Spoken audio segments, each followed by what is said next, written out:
You're watching Bet Safe. We're talking World Cup qualifiers with Harry Redknapp. First of all, if we can look at Group D, Ireland versus Wales. Quite an interesting one, this one. Ireland topping the group at the minute. They're on 10 points. Wales on 6 at the minute. But what Wales did in the Euros surprised everybody. Yeah. Mind you, Ireland are doing it as well, aren't they? I mean, Ireland have got a good side. I mean, they're strong, you know, and they've got some good players. And I must be honest, I had a feeling that Wales might struggle to qualify after the tournament.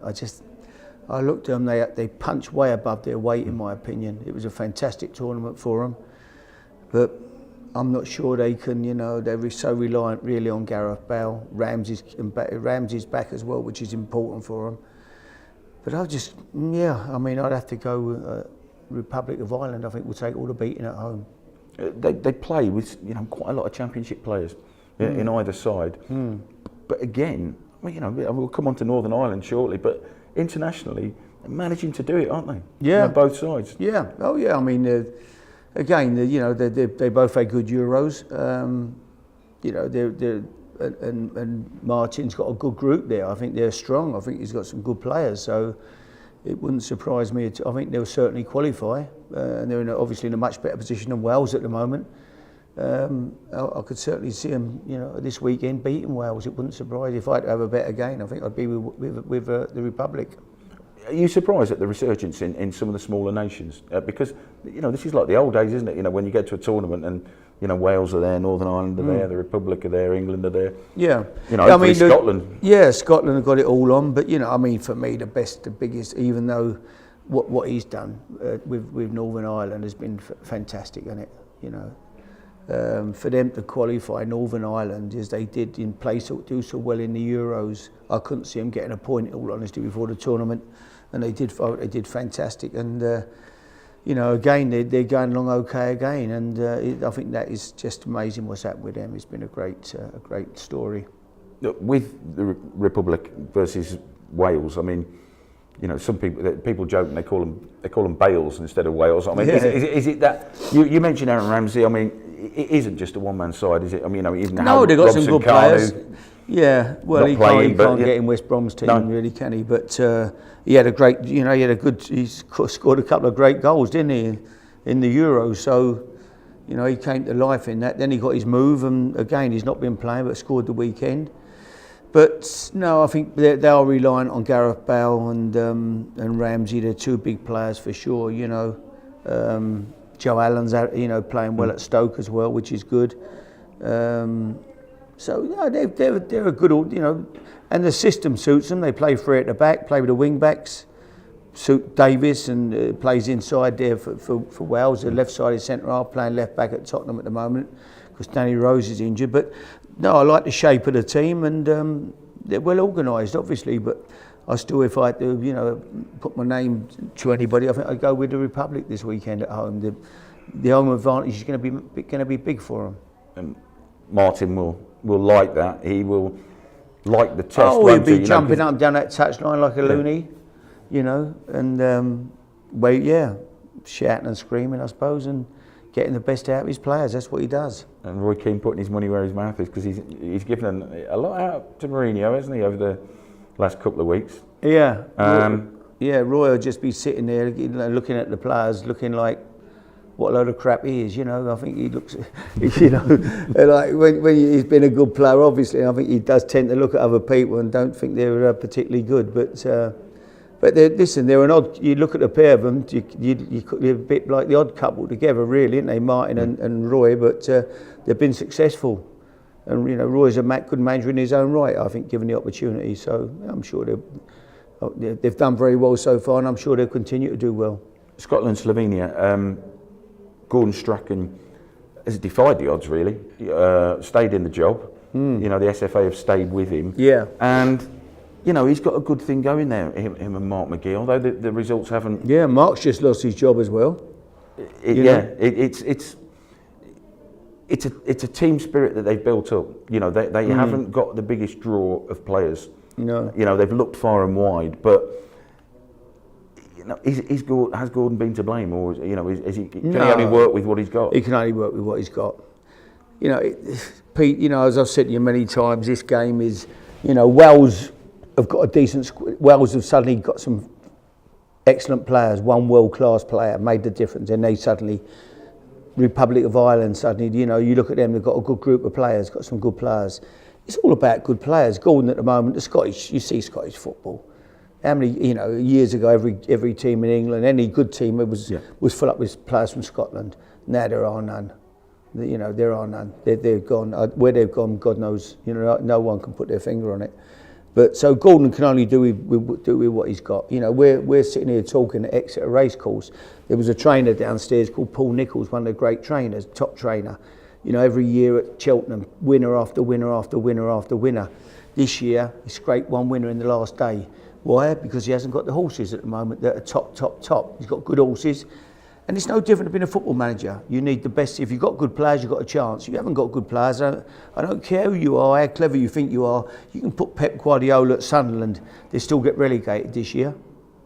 So that's how difficult it is. But at the moment, Gordon, that's the position Gordon's in. He hasn't got the players. How you get on with the horses? Good day. We had a runner, finished second. This is it. Really pleased with it. So led over the last, just got done on the running, but it's a good horse got a big future, so we love it. We'll stick to football then. Stick to football. Yeah. Northern Ireland versus Norway. What a transformation. Norway used to have good sides. Yeah, always. Pulled out some good results, but Northern Ireland is second to Germany. Yeah. They're doing it again. Yeah. Michael O'Neill. Michael's done fantastic, hasn't he? What a job he's done. You know, if anyone, he never gets a mention, but a decent job. If there's anyone should get a mention, it's him. I think he's done fantastic. He's a great lad as well, so I couldn't be more pleased with him. You've got the West Brom defence virtually. You know, you've got Brunt, Johnny Evans, Gareth McCauley. Gareth McCauley's about 48 now or whatever. He still does a great job, doesn't he? Heads it. Set plays good. You know, still performing. So I think they'll have a go. I mean, they surprised me. I didn't think they'd get a point in the Euros, and they did ever so well. You know, so. And long may it continue. It's good to see them doing well. But Windsor Park will be absolutely bouncing. Yeah. You know, they've redeveloped it. The fans always turn up and give them a good cheer out there. Norway sitting second from bottom. They've only got 3 points out of 4 games. They won't fancy it too much. I'd have to be with Northern Ireland. You know, if I'm betting again, I'd stick Northern Ireland in my Yankee for sure. It's Norway. I think are really in a.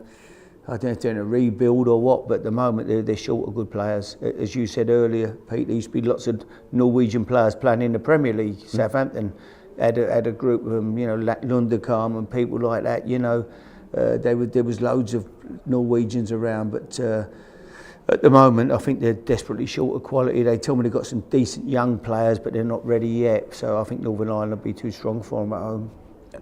Wembley, England versus Lithuania.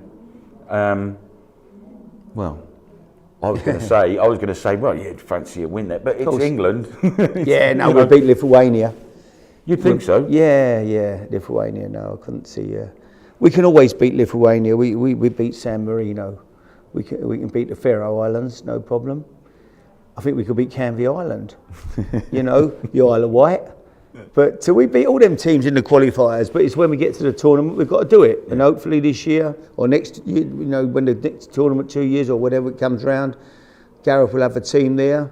I think we've got some good young players. Dele Alli, Ross Barkley, I love them too. Got to play, get them in the team together. Go and play. Possession is 9/10 of the law. If you've got players that can play and don't give the ball away, you know, you've got a chance. And I think them two, find a way of playing them. Let's not spend 10 years like we did with Gerrard and Lampard saying they can't play together. Only needed someone to stick someone in between the two of them who was going to sit and hold and let them two go bang, bang all day, both run, box to box. What a pair. You know, never come up with a system that kept saying they can't play together. Let's hope Barkley and Dele Alli, you know, we don't have the same problem. Get them in together, they're fantastic. Does Gareth know his best team, do you think? I mean, is it, you know him, he speaks well? He's Gareth, you know, he comes over well, doesn't he? That's part of, you know, big part of it really, isn't it, with the, I think with the FA. And, after Sam, let's, you know, if Gareth Southgate gets found to be doing something, we'll Yeah, all give it up, shall we? Yeah. I'm sure. Listen, you show me a man who hasn't done something wrong in their life, and I show you the most boring person in the world. Maybe he's the most boring person. I doubt it. Well, I'm saying nothing about Gareth. Looking at this game, then it's got to be proof of something for Gareth. He's going to want to win it. He's going to win it with goals and with style. Yeah, I'm sure we'll win it. I don't see any danger of us winning it. I'm sure we'll win that game.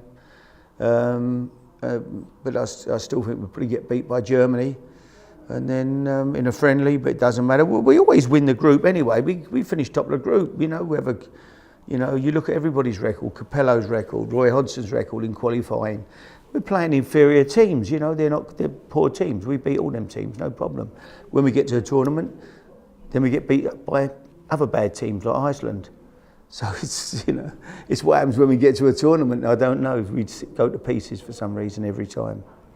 Can we look at it then and say Ireland, England, Northern Ireland, 3 doubles and a treble? What about Scotland, Slovenia? Ooh, Slovenia. Oh, don't. You see, they're a good side. Yeah, go on, stick them in. 4 trebles and an acca. But my banker, 3 doubles and a treble, is the Republic, Northern Ireland, England. 3 doubles and a treble. Lump on. You've got to be in it to win it. You heard it. Check out the latest odds on betsafe.com.